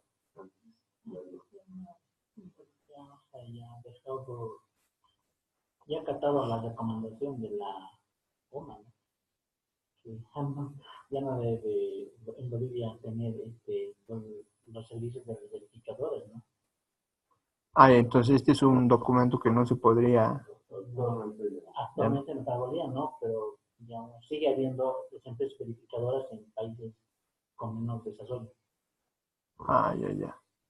Pues ya, para fines de ejemplo, supongamos que esta empresa no existe, pero sí hay otra que sí hace. Entonces ahí tendrás que cuestionar, no, pues no puedo presentarte este certificado porque esta empresa no existe en Bolivia. Tenemos que cambiar. Luego, condiciones adicionales, igual. Dice, la calidad de la mercadería debe cumplir con los estándares ISO 9001 y las normas de la Unión Europea para artículos de uso doméstico. Suena bastante lógico, ¿no es cierto? Pero aquí lo que no estamos diciendo es en qué documento debe indicar esto. Eso es importante. Ayer les decía, la carta de crédito tiene un carácter esencialmente documentario. Los bancos revisan documentos, no mercadería. Es decir, a la hora de revisar documentos, el banco tiene que buscar esta información en algún documento. Pero si no se le dice cuál es ese documento, pues el banco va a omitir esta instrucción. Y la necesidad de que cumplan los estándares 9001 y las normas de calidad de la Unión Europea podrían caer en la nada. ¿Por qué? Porque al emitir la carta de crédito se ha cometido el error de no indicar en qué documento debe estar indicado esto. Aquí no dice en qué documento, ¿no es cierto? 2. La factura debe ser emitida según el formato estándar de la aduana de la Unión Europea. Ahí también tenemos que cuestionar cuál es el formato de la aduana, cuál es el formato de facturas de la Unión Europea. En este caso, el analista del banco tendría que investigar. No, el banco nunca te va a cuestionar estos aspectos. Tiene que ser el vendedor, tiene que cuestionar eso y ver si va a poder cumplir con eso. Y por ahí esos formatos no son consistentes con el formato que están regulados por el Servicio de Impuestos. Por ahí son contradictorios. Entonces no voy a poder cumplir esa condición. Entonces tendría que pedir que esto se elimine. Tal vez no, la factura lo hubiera hecho de origen. O por ahí se ha equivocado, por ahí quería referirse al certificado de origen, no a la factura. Sí. Luego dice, todos los documentos deben indicar el número de la carta de crédito. Eso es lo que usualmente se pide. Entonces, en el fondo, lo que quiero enfatizar es de que en el momento en que se recibe una carta de crédito, el exportador debe revisar y evaluar si va a estar en posibilidad de cumplir estas condiciones que se le exigen. Porque si no puede cumplir esto, va a incurrir ¿en qué? En discrepancia. ¿Eso qué significa? Que su pago ya no está asegurado. Va a depender de la aceptación del comprador para recibir su pago. En cambio, si se asegura de que va a poder cumplir con todo esto y lo hace, su pago lo recibe inmediato por parte del banco. Del banco no pone ninguna objeción para pagarle. ¿Sí?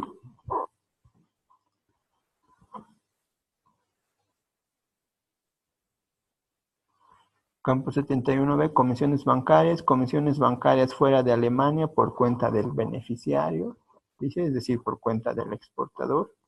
Periodo de presentación estos de documentos, 21 días después de la fecha de embarque.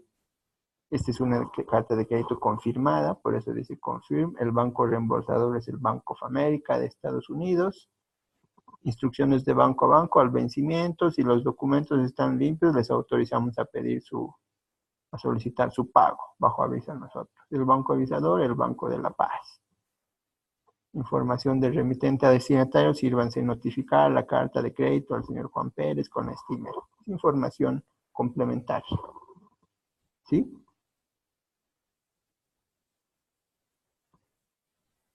Así es como se podría presentar un MT-700, ¿no es cierto? Es el mismo del que hablábamos del MT-103, ¿no es cierto? Que se puede presentar en un formato amigable, en donde están identificados todos los campos, o podrían presentarse en este formato, ¿no? Entonces ahora nosotros sabemos que esta información numérica son los códigos que identifican a cada campo y pues con eso sabemos a qué información se refiere. Todo el ejemplo que hemos descrito en las anteriores diapositivas es esto mismo. Nada más que acá está en un formato resumido. El sistema SWIFT. Exactamente. Y eso te bota un mensaje que puede estar impreso con los campos bien identificados, como veíamos en las diapositivas anteriores, o tu banco te puede pasar directamente esto y decir, aquí está tu mensaje SWIFT. ¿No es cierto? Y ahora pues ya nosotros estamos en capacidad de identificar qué información está en cada fila, ¿no? A través de la identificación del número de campo. ¿Sí?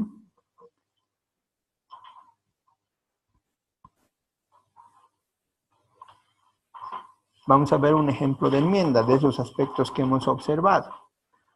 Por un lado, vamos a ampliar la validez de la carta de crédito por un mes. Vamos a incrementar en 10% el monto de la carta de crédito y la cantidad de la mercadería. Vamos a especificar que la versión de los Incoterms debe ser el 2010. Vamos a indicar que la factura debe ser firmada por el CENAVEX, ya no por el Ministerio de Economía. Vamos a indicar que el certificado de inspección debe indicar que se han cumplido las exigencias de la ISO 9001 que decíamos. Y vamos a hacer que se suprima la exigencia del formato de la factura según el formato de la Unión Europea. ¿Cómo se va a concretizar esto? Este es el ejemplo del MT-707.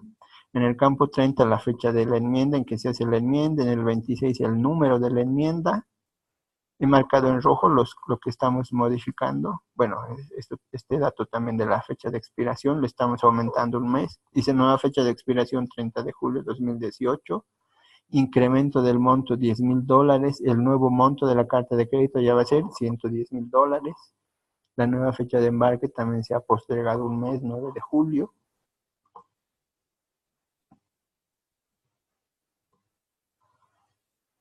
Luego la parte más importante. En el campo dice campo 45A, que es de la descripción de la mercadería. Debe decir 410 sillas de madera, 110 mesas de madera. Y se debe mencionar que son los Incoterms 2010.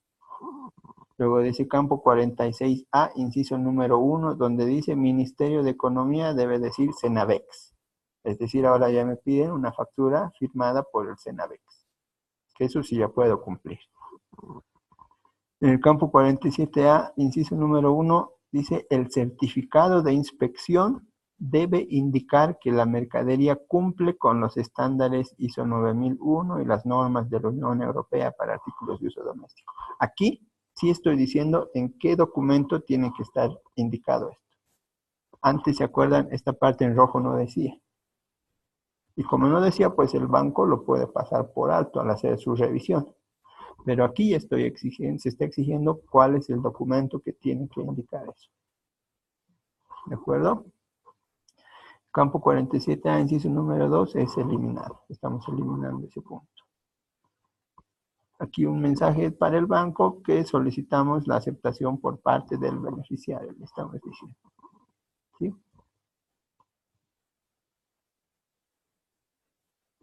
Algunos consejos prácticos para el exportador. El exportador tiene que ser capaz de identificar el tipo de mensaje que está recibiendo. Si es un MT-700, si es un MT-710 o si es un MT-720. Y ya sabemos el propósito de cada uno, ¿no es cierto? Debe verificar la viabilidad de cumplir con las condiciones exigidas. Es lo primero que tiene que hacer un exportador. Leer, examinar bien el contenido de la carta de crédito y asegurarse de que va a poder cumplir con todo al pie de la letra. ¿Por qué? Porque al revisar los documentos los bancos son muy fríos. Dice firmado por el Ministerio de Economía. Si la factura no está firmada por el Ministerio de Economía, no la aceptan como válida. Tú le puedes decir, pero el Ministerio de Economía no da ese servicio, no hace esa tarea.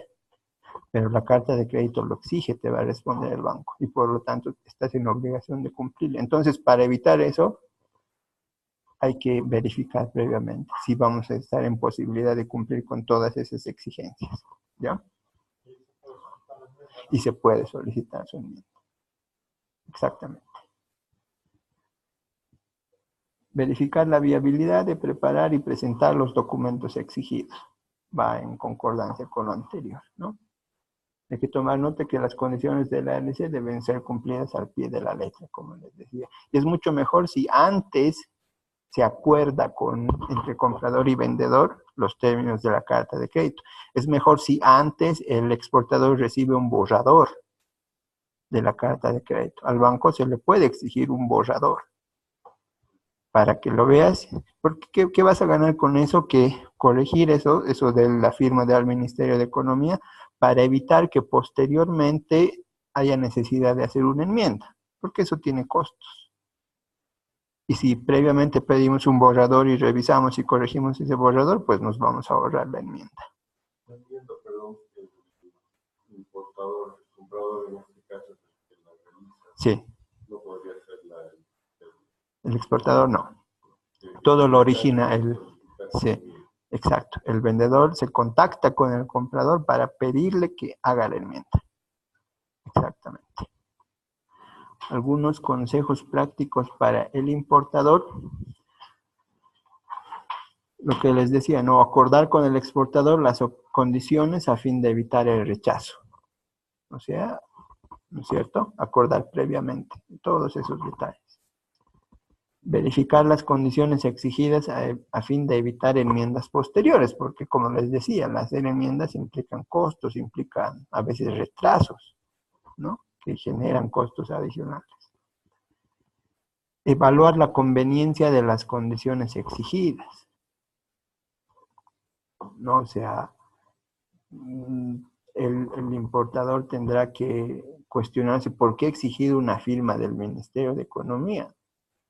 O sea, ¿por qué se le ha ocurrido poner eso de la firma del Ministerio de Economía? De repente en su país eso sí ocurre, que el Ministerio de Economía sí firma las facturas, pero no sabe que en Bolivia eso no sucede. Entonces el importador tiene que cuestionar si esas normas locales también rigen en otros países antes de lanzarse a emitir así la carta de crédito, porque después va a ocurrir de que va a haber necesidad de hacer enmiendas, ¿sí? Luego, comprender que todas las condiciones exigidas son exclusivamente documentales, es decir, que siempre que vaya a pedir alguna exigencia debe asegurarse de que hay un documento que indique el cumplimiento de esa condición. Es eso del cumplimiento de las normas ISO en el ejemplo, ¿no es cierto? Al emitir la carta de crédito no se indicaba en dónde debería indicarse eso, pero al hacer la enmienda ya hemos dicho que el certificado de verificación debe indicar que se han cumplido con las normas ISO 9001, por ejemplo. ¿De acuerdo? Entonces, eso sería todos los aspectos relevantes en cuanto al análisis y a la interpretación de los mensajes SWIFT en los medios de pago del comercio exterior, ¿no? No sé si hay alguna duda, alguna pregunta.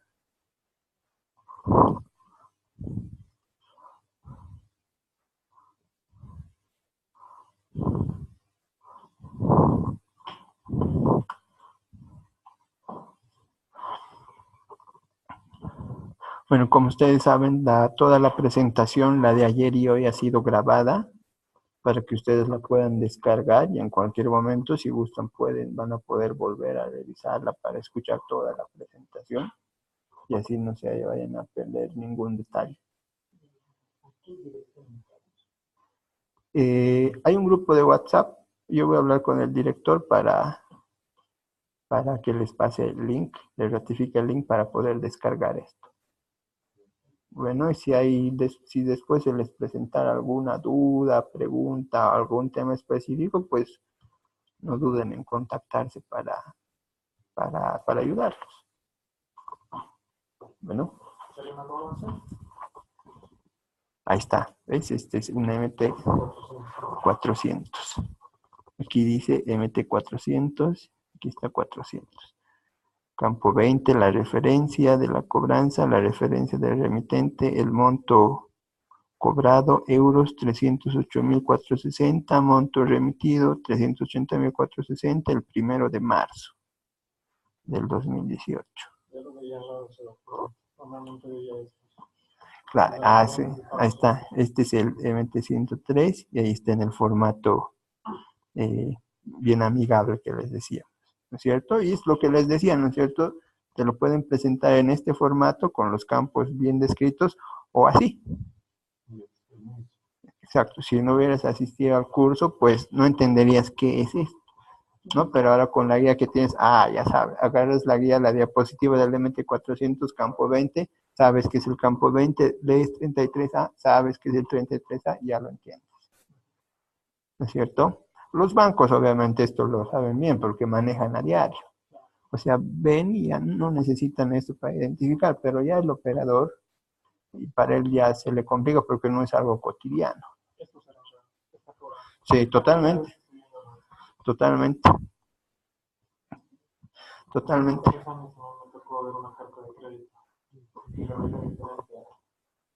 Sí.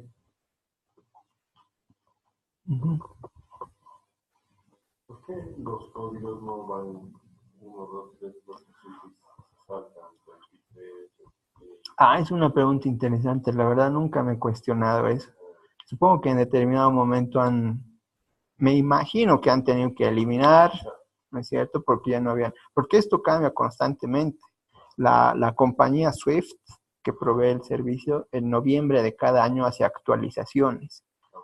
Cada año en donde, obviamente, si no hay necesidad de cambiar, no cambia nada, pero hace cambios, crea mensajes nuevos, algunos los elimina, algunos campos los elimina, algunos que eran opcionales los vuelve mandatorios o al revés. Entonces, bueno, esa parte ya se encargan de ver los bancos, ¿no? Y esos cambios tienen el objetivo de adaptarse a los cambios en la dinámica de las operaciones de comercio exterior. No es que ellos quieran imponer nuevas reglas, sino lo que quiere la compañía es facilitar el trabajo de los operadores adaptándose.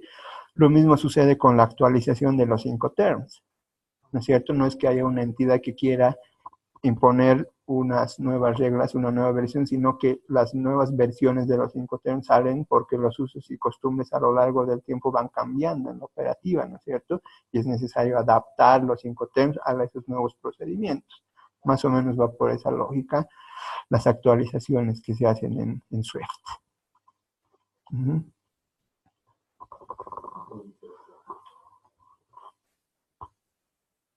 Y bueno, con eso entonces, dime. ¿Cómo podemos contactarnos con ustedes para aclarar ciertas dudas? Yo les puedo anotar mi número de celular y si gustan me pueden escribir a WhatsApp para después, para que haya cualquier, por si quieren después contactarme. Aquí, ¿dónde te anoto? Acá.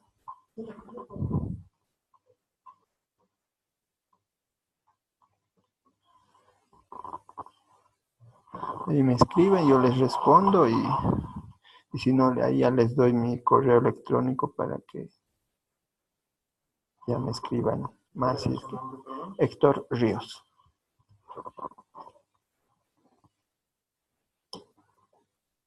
¿Hace consultoría? Sí, también.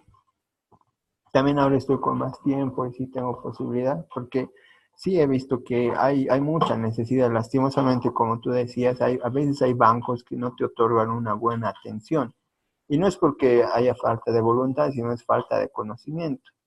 No estamos hablando de que en una agencia en la villa tal, por ejemplo, le preguntes a la persona y no sabe. Y no es que le falte voluntad de ayudarte, sino es que no hay esa comunicación tan fluida en los bancos para capacitar a su personal a veces. O a veces son temas muy especializados que no lo va a poder conocer, ¿no es cierto?